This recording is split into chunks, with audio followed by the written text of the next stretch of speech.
La Fédération des entreprises immobilières a demandé à ses adhérents de témoigner, sous forme de petits films, sur leurs actions en matière de sobriété énergétique. Nous espérons que ces initiatives, dont certaines sont très simples et d'autres particulièrement innovantes, serviront de modèle de bonnes pratiques. Bon visionnage à tous. Bonjour, Jean-Yves Fournier, directeur du développement durable de Covivio.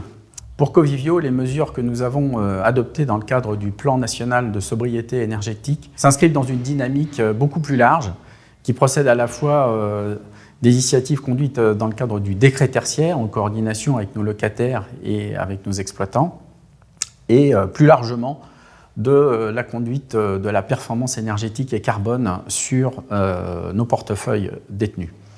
Un exemple avec la tour CB21 à La Défense, une tour qui fait 41 étages de bureaux, qui développe 68 000 m², qui a été complètement restructurée en 2010, en obtenant d'ailleurs au passage la certification BREEAM, et à partir de 2011, la certification NF-HQE bâtiment tertiaire en exploitation.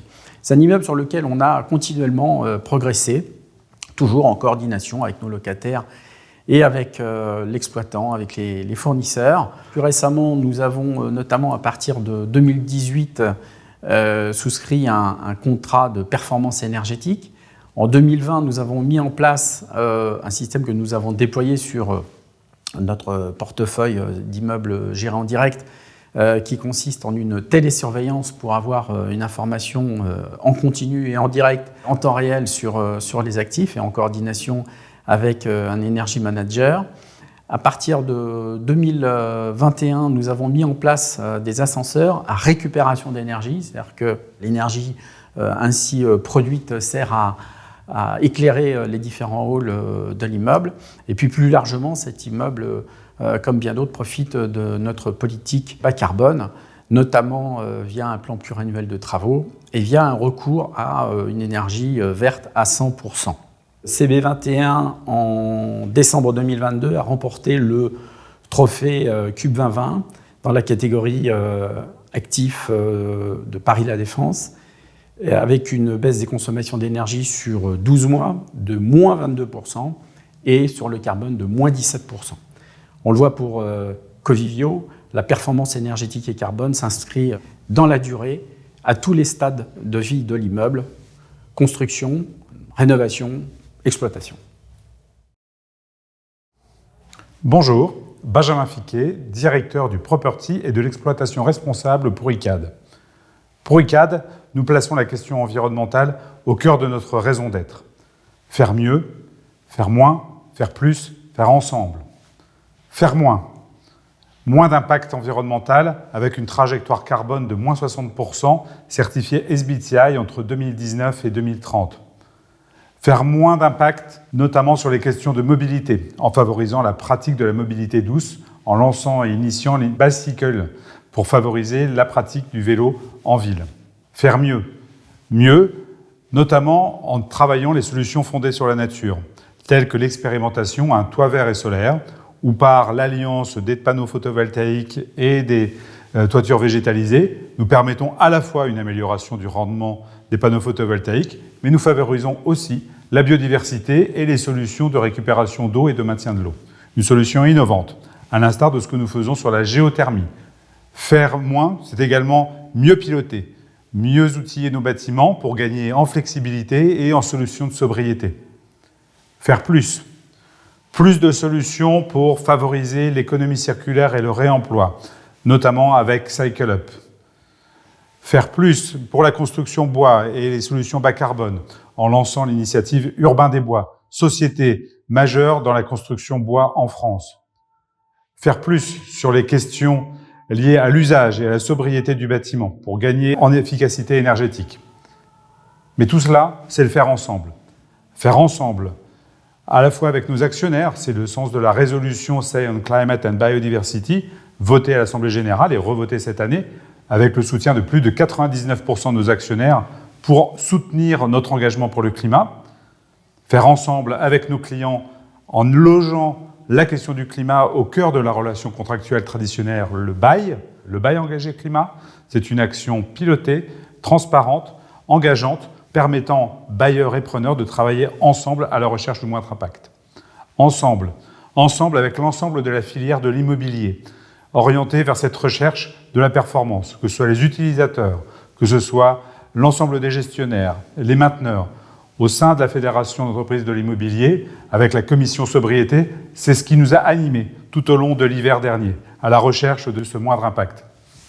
Chez ICAD, nous sommes fiers de pouvoir dire que nous faisons moins, nous faisons mieux, nous faisons plus et nous le faisons ensemble.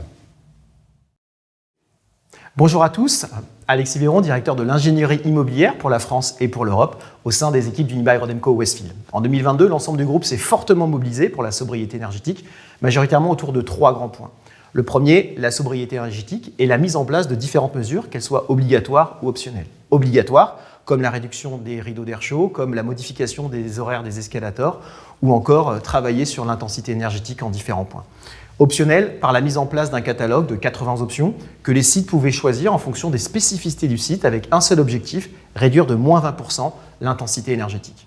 Le deuxième point, parce que c'est la majorité de nos espaces, un fort partenariat avec nos commerçants via la signature d'une charte sur la sobriété énergétique avec des points à surveiller, mais aussi comprendre comment fonctionnent nos systèmes techniques, notamment sur le chaud et le froid, là où on est assez énergivore, de façon à bien réduire cette intensité. Cette charte de sobriété énergétique a été signée sur l'ensemble de nos sites, comme par exemple Westfield Forum des Halles, Westfield Les Quatre Temps ou encore Westfield Euralier. Le troisième point, et il est lié aussi à cette charte de sobriété énergétique, c'était de lutter contre les consommations de nuit. Pour cela, nous avons mis en place une application dédiée que nous avons créée exclusivement pour ça, dès l'été, dans les applications opérationnelles de nos centres, de façon à ce que nos agents qui font des rondes de nuit puissent prendre en photo la boutique qui a un écran ou une vitrine allumée. Cela génère automatiquement un email dans un format propre, dans un template propre, qui invite la boutique, dans le cadre de la sobriété énergétique, à réduire son intensité et donc à fermer ses équipements. Ce mail est entièrement généré. Et deuxièmement, cela crée du dashboarding sur lequel nous pouvons suivre quelles sont les boutiques qui ont ou non des enseignes allumées, des vitrines allumées ou des écrans pour pouvoir aussi aller les voir le matin et leur indiquer la marche à suivre. C'est toutes ces actions qui nous ont permis de réduire de moins 24% notre intensité énergétique sur l'ensemble de nos fluides, validés et certifiés dans le cadre de notre rapport annuel. Et nous allons continuer en 2023 pour continuer cette poussée à moins 20, moins 25% avec tout ce que nous venons de raconter, et en allant encore plus loin, en déployant un fort système de sous-comptage sur l'ensemble de nos sites, de nouvelles GTB, et des modifications encore sur nos systèmes de froid et de chaud.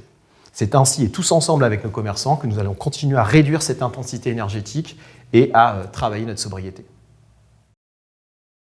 Bonjour, je suis Maryse Delignon, présidente fondatrice de Finestate, société qui est investisseur et opérateur de résidences de co-living destinées principalement aux collaborateurs des entreprises auxquelles nous proposons des studios prêts à vivre pour un séjour d'au moins 1 mois. Dès la conception du projet, nous avons décidé d'adopter une démarche environnementale marquée par la sobriété énergétique. Ainsi, nous commençons par transformer des immeubles de bureaux obsolètes en logements. Et cette opération est beaucoup moins polluante qu'une démolition ou reconstruction et nous a permis d'éviter 535 tonnes de CO2 pour un immeuble de 1900 mètres carrés. Bien sûr, nous avons également recyclé les matériaux avec Cycle Up, opéré le tri sélectif des déchets pendant le chantier, retenu des matériaux biosourcés, eu recours à des innovations telles que les poignées auto-nettoyantes Skoon, planté des arbres.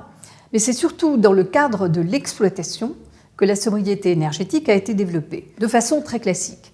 Tous les éclairages sont équipés de LED, munis de détecteurs de présence dans les parties communes ou d'horloges crépusculaires dans le jardin, le rooftop.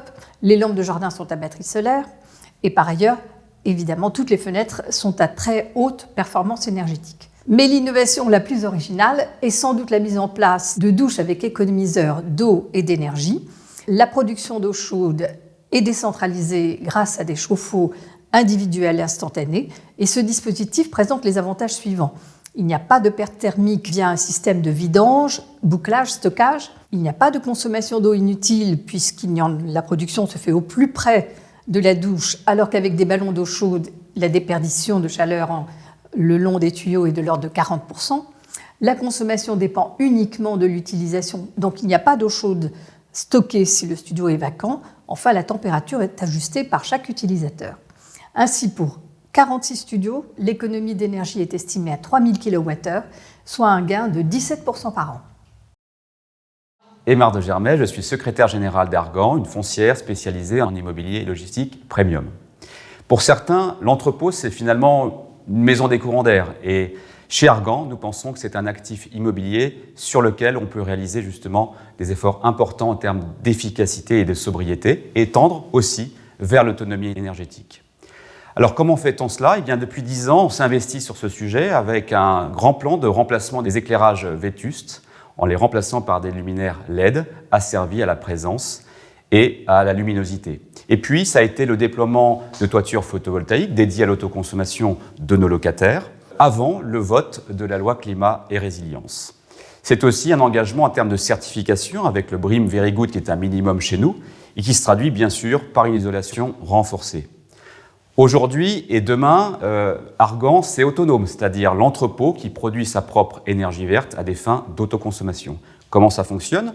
On bannit le gaz, on met en place des pompes à chaleur RR sur les toits qui sont reliées à des centrales photovoltaïques, elles-mêmes couplées à des batteries. Ça permet d'avoir une autoconsommation différée et de couvrir à l'année 100% des besoins du bâtiment en éclairage, chauffage et rafraîchissement et environ 50% des besoins globaux du bâtiment. C'est aussi la remise à niveau du bâti existant sur lequel on ne peut pas forcément mettre du photovoltaïque. C'est la fin des chaudières gaz et la mise en place de pompes à chaleur RO qui vont permettre d'améliorer très sensiblement le bilan carbone de ces entrepôts anciens. Vous le voyez, il y a beaucoup de choses à faire pour rendre à la fois ces bâtiments sobres, efficaces, sans compter demain la mise en place d'ombrières photovoltaïques sur nos parkings. Il y a un potentiel très important. Tout ça fait que Argan est très confiant, mais très ambitieux aussi, pour atteindre d'ici 2030 un bilan carbone neutre au plan du chauffage et de l'éclairage et de faire en sorte que l'immobilier logistique soit à la fois durable et responsable. Bonjour, Corinne Test, directrice RSE chez Carmila. En 2020, nous avons redéfini l'ensemble de notre stratégie RSE en fixant de nouveaux objectifs sur tous les enjeux, notamment les enjeux environnementaux. À cette occasion, nous avons mis à contribution nos collaborateurs à travers une plateforme d'idées qui s'appelle MyD, pour que les uns et les autres puissent proposer des plans d'action afin d'atteindre ces objectifs. Notre responsable énergie a proposé de tester un système adiabatique pour remplacer les systèmes traditionnels de climatisation dans les galeries marchandes. Cette idée, basée sur la technologie adiabatique, repose sur la captation de la chaleur présente dans l'atmosphère ambiante pour évaporer de l'eau. En 2020, le jury a sélectionné cette idée et l'équipe projet, constituée de l'asset management, des équipes d'exploitation immobilière, de la RSE, a pu faire aboutir ce projet-là, mener les études et valider les investissements.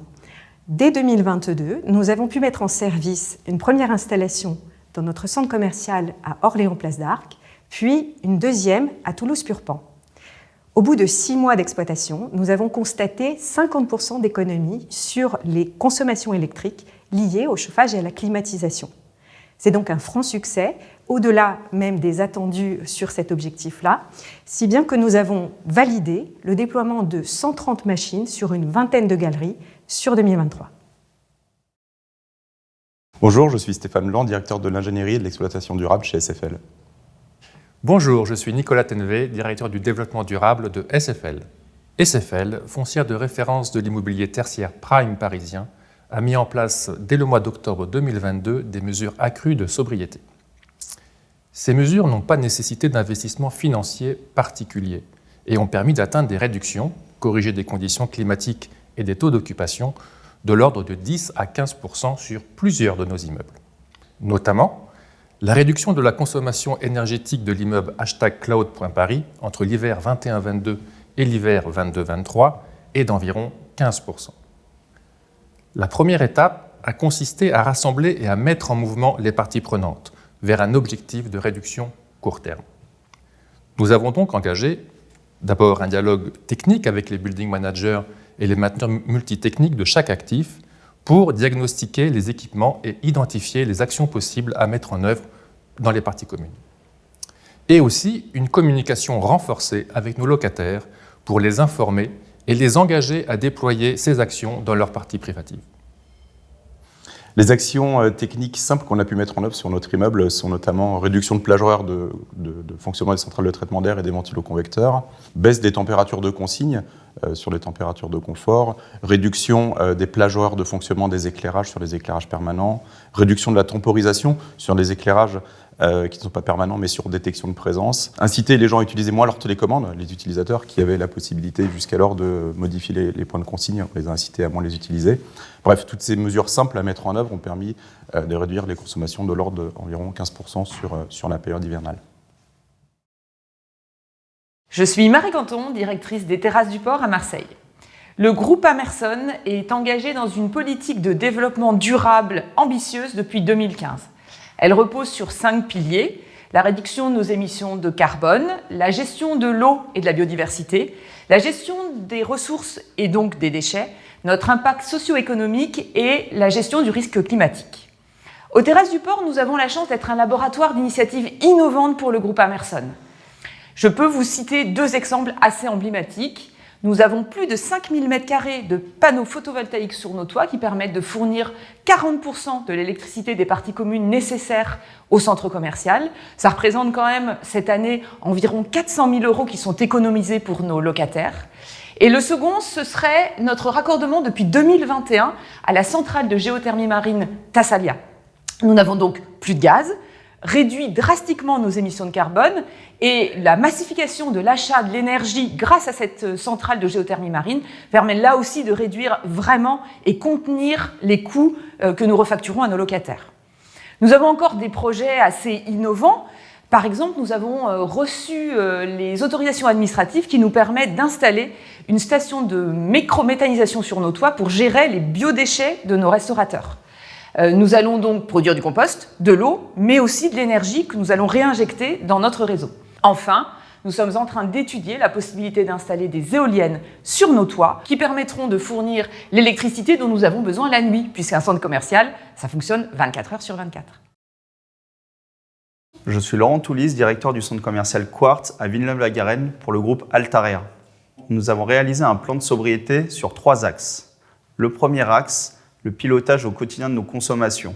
Nous travaillons avec notre prestataire multitechnique et nettoyage afin d'optimiser nos consommations électriques sur les différentes amplitudes horaires de la journée.